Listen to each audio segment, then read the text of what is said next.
السلام علیکم، بسم اللہ الرحمن الرحیم۔ معراج شریف سے متعلق قابل ذکر تین باتیں۔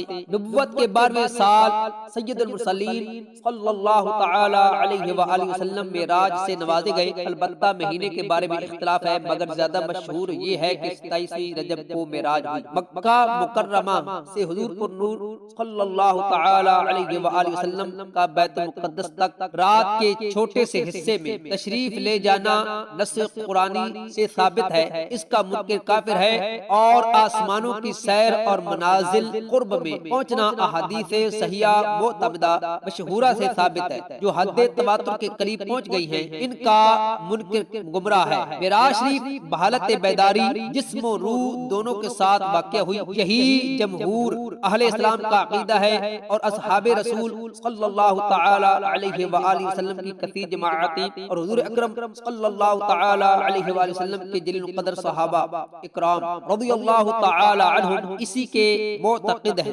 آیات و احادیث سے بھی یہی سمجھا جاتا ہے، آیات و حدیث سے بھی یہی سمجھ آتا ہے۔ اور جہاں تک بیچارے فلسفیوں کا تعلق ہے، جو علت و معلول کے چکر میں پھنس کر عجیب و غریب شکوک و شبہات کا شکار ہیں، تو ان کے فاسد اوہام بعض باطل ہیں۔ قدرت الہی کے معتقد کے سامنے وہ تمام شبہات بعض بے حقیقت ہیں۔